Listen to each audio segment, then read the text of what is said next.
One of the reasons why you've forgotten your true nature is because you've chosen illusions over the truth.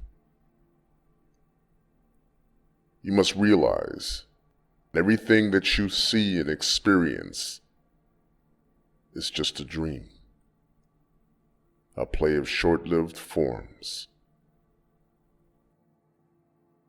It is about remembering who you really are at the most fundamental level.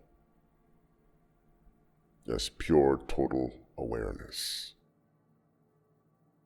Before you can choose to awaken, you have to first see that you are asleep. You have to release all of the illusions that you've invested in and all the limitations that you have placed upon yourself. One must have a deep commitment, a devotion to clear a way for your larger non-local self, so that the truth will reveal itself to you through an effortless flow. As a matter of fact, the wisdom that you channel in through the universe is only available to those who are genuine in the pursuit. It is not accessible to those who limit and insulate themselves with their conditionings. You must not allow your ego to override your commitment to staying present as presence. In other words, you need to have a sense of urgency, a yearning to be free from the ego trappings, or you will never know the experience of what it is to be liberated, to be unbounded. It's important to recognize that your personal identity is limited. It is confined to a limited perspective, a finite location in space and time, and a story or a narrative.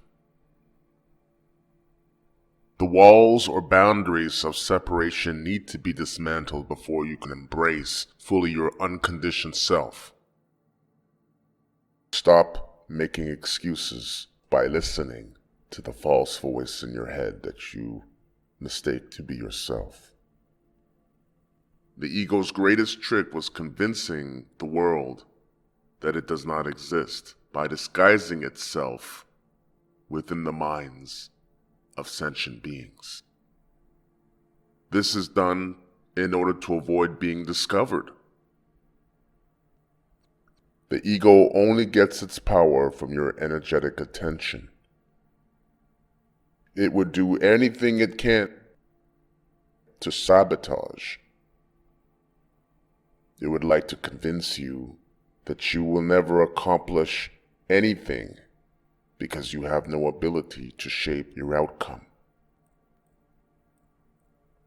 So this gives us the excuse to be passive, lazy, and it gives us a reason to defend our right to be comfortably hopeless and ever going beyond the mind.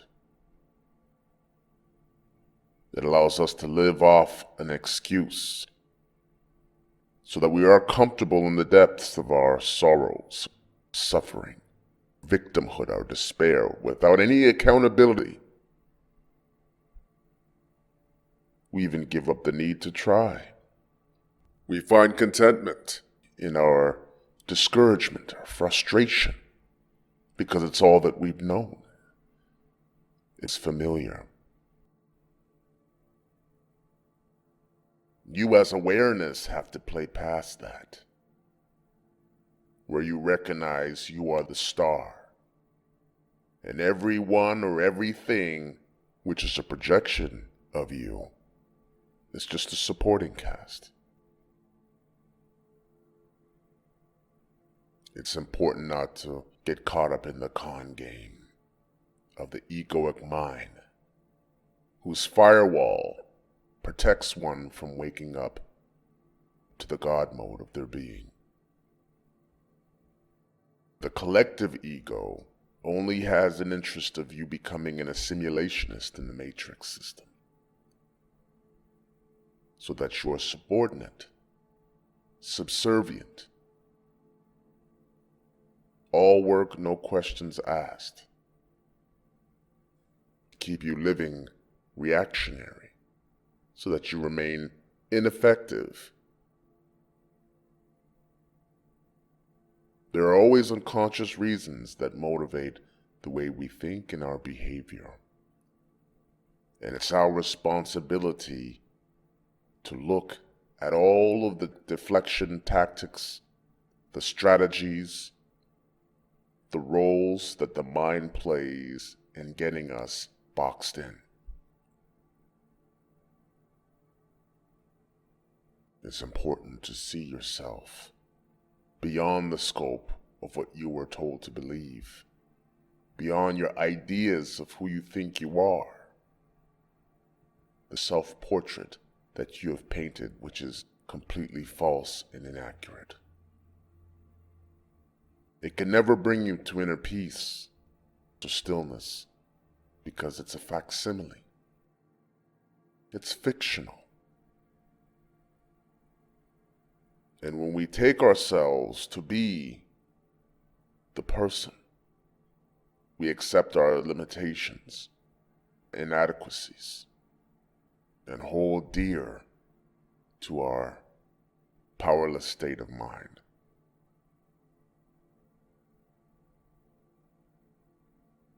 The choice is always ours to wake up, to not be afraid of letting go of all that we are not.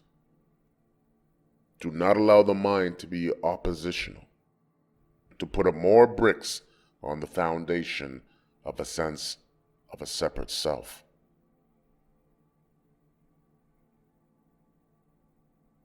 Have the courage to find your inner peace through the wisdom of non-identification with form. The act of clinging to a person, concept, a feeling, a circumstance will never be the true source of your joy. You always have the power to release yourself from personal suffering caused by holding on to things that give you a false sense of security and identity. Have the courage to dive into the formless dimension of wholeness, of love itself, so much that your separate sense of individuality is completely dissolved into the timeless and shoreless ocean of existence. We live in an idea of who we are, not our true essential nature. Beware of any thoughts that conflict with your intrinsic being. Do not engage in them. The essential thing has been overlooked because your ego's flawed, distorted perception of reality is in control. There to diminish your creative self-organizing intelligence. Stop looking at things from back to front. Stop creating avoidances to run away from the truth of your being or any thought, feeling, or definition that's in service of the truth. Your challenge is to translate timeless spiritual wisdom, the truth of who you are, into your time-bound experiences. To create limitations for yourself so that you have the ability in this game of life to go beyond limitations. Do not allow yourself to be blinded to the bigger picture with limited human thoughts and emotions that are often triggered and left unchecked. Do not play into the same old home movies, harboring past pains and narratives that truly don't belong to you. In order to understand reality, you must first understand consciousness. Consciousness is that which experiences itself in all ways imagined. It is the only thing that can fundamentally exist and be experienced. As a matter of fact, all experiences that anyone can ever have has to be in their consciousness. Consciousness can only experience itself. You cannot experience anything outside of consciousness. So everything that you encounter through your mind and senses is going to be through self-reflection. You cannot have an experience of anything other than you. Take back your creative power. The external world is merely a projection, a reflection, a focal point created by your inner reality.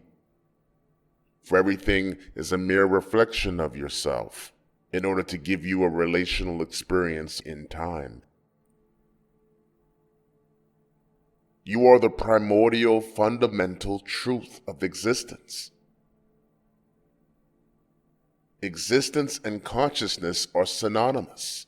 They're one of the same. You cannot have life without consciousness, and you cannot have consciousness without life. They are one.